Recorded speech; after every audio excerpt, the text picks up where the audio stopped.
Kemudian kita bercakap mengenai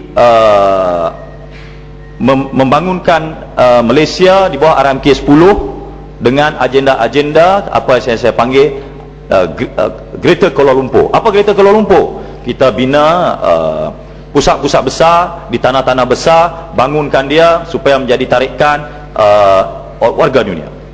Orang lain berbicara benda lain.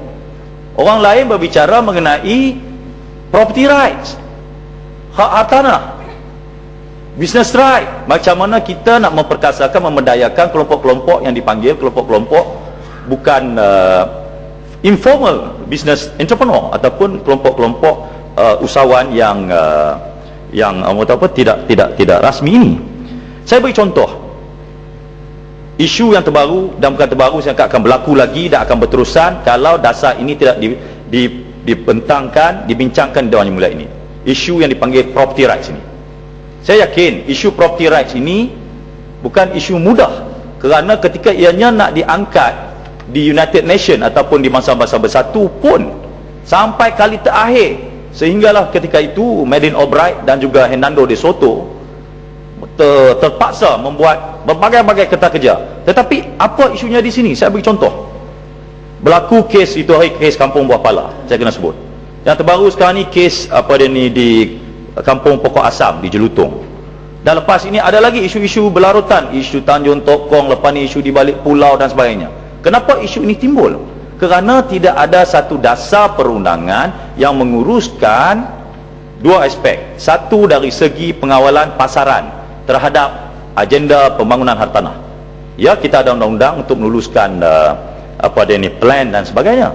Tetapi kita bisu di kala pengawalan harga. Di balik pulau contohnya, Datuk, rumah yang naik, kita di Parlimen pun tak mampu. Loan 360,000. Pergi cari rumah yang dah buat sekarang, semua 400,000 ke atas, sehingga ke 800,000. Siapa boleh kontrol benda ini? Tahap pemilikan rumah di balik pulau teruk. Hatta kita ahli parlimen yang bercakap ni pun masih duduk atas tanah orang. Bolehlah sebab tanah berlapis, tanah pusaka. Saya akan bangga kalau menteri hari ini bangun, kita cuba memperkasakan masyarakat melalui pendekatan perundangan. Apa dia? Yang mana tanah-tanah pusaka, yang mana nak uruskan orang kampung yang tak ada duit, kita bagi pengecualian. Amanah Raya tolong. Mahkamah Syariah tolong buat sedia faraid, semua bagi murah. Apabila kala itu barulah rakyat memiliki apa dipanggil the enjoyment of the property rights itu, yang secara langsung menguntungkan negara, kerana property rights ini menyumbang langsung kepada KDNK. Sebab itu ketika Menteri Pekan membentangkan agenda RMK 10, saya tak nampak, dia yang nampak Sungai Besi, dia nampak Sungai Buloh, dia nampak tanah KTM. Dia tak nampak tanah kat balik pulau, dia tak nampak tanah dekat di luar bandar Sabah, dia tak nampak tanah di luar, di Perlis, di kampung-kampung, di Baling dan sebagainya. Itu pun boleh nampak. Kalau dia nampak macam mana? Dia memperkasakan hak hartanah masyarakat, yang mana nilai hartanah, saya beri contoh, melambung tinggi, tetapi tidak ada pendekatan perundangan yang dibuat. Dan ini tidak boleh selesai kalau kita di sini hanya berbincang, pendekatannya reaktif sifatnya. Kenapa reaktif saya kata? Kita di sini seolah berbincang bahawa undang-undang itu ceritanya menguruskan litigasi. Undang-undang bukan saja mengurus litigasi, dia mesti bersifat memperkasakan, memperdayakan, bersifat proaktif. Contohnya, kalau hari ini kita hanya berpuas hati, bidang kuasa di Mahkamah Magistrat dinaikkan, bidang kuasa di Mahkamah Session dinaikkan, bidang kuasa Mahkamah Tinggi sekian-sekian. Orang balik pulau masih lagi yang berhormat. Di balik pulau tidak ada bantuan guaman. Kalau ada pun sekali-sekali datang daripada Georgetown. Kalau dia datang pun dia duduk kat pejabat daerah tu. Kalau datang, datanglah. Tak datang pun tak apa. Kempen legal literasi pun kurang. Tapi mahkamah makin besar. Dan banyak lagi kes-kes kita tengok. Kalau orang di zon bebas bayar lepas tu, kalau kena buang kerja pun kenalah. Kalau sekarang ni majikan ambil secara kontrak, kalau buang pun buanglah. Sebab dia nak lawan hak dia, dia perlukan satu kekuatan.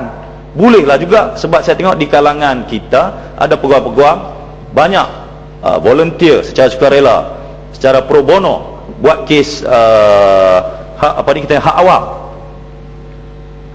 Tetapi ini bukan satu tanggungjawab pribadi, ini tanggungjawab sosial, tanggungjawab negara.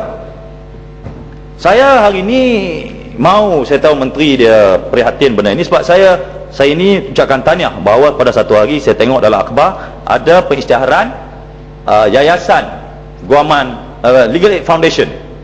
Saya tertunggu-tunggu sebenarnya di RMK 10 ini, selepas diisytiharkan itu, apa yang nak dibuat?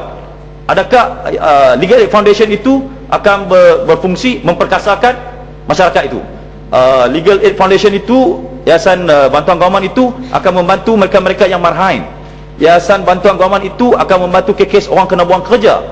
Yang setakat hari ini lawan di Mahkamah Industri, boleh ada bukan-bukan boleh buat secara kontingensi, lawan, menang, pergi Mahkamah Tinggi, di reverse, dipatah balik, lawan lagi tinggi, tak ada duit, lepas tu lawan lagi. Jadi ini isunya tidak membantu masyarakat yang tidak punya wang. Datuk Yang di-Pertua, saya tahu menteri mendengar dengan tekun, dia tengok dia fokus, dia buat nota, saya tahu dia akan respon.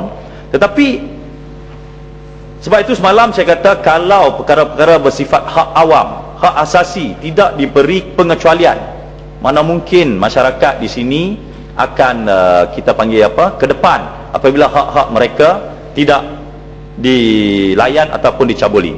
Saya yakin dengan izin Datuk Yang di-Pertua, the nation will change if we have enlightened leaders and enlightened followers. Maksud saya itu ialah rakyat yang peka akan hak dia, rakyat tahu hak perlembagaan dia, rakyat tahu apakah hak-hak penggunaan, hak-hak pekerja dia dan hak-hak sebagainya, dan pemimpin bersifat memperkasakan mereka. Saya rasa itulah apa yang dipanggil sebagai development as freedom and freedom as development. Pembangunan juga memperkasakan agenda-agenda kebebasan, dan kalau itu yang dibawa oleh kerajaan pada hari ini, saya balik pulau akan menyokong, dan saya tahu ekonomi negara akan jadi bagus, dan ramai pelabur akan datang, dan rakyat di Malaysia akan sejahtera, agenda kemanusiaan mereka terjamin dikala mengejar agenda ekonomi, dan akhirnya sekali yang untung ialah kita rakyat Malaysia, dan yang membangun bukan sahaja keuntungan ekonomi, tapi yang bangun ialah maruah kita, jati diri kita sebagai rakyat Malaysia. Terima kasih.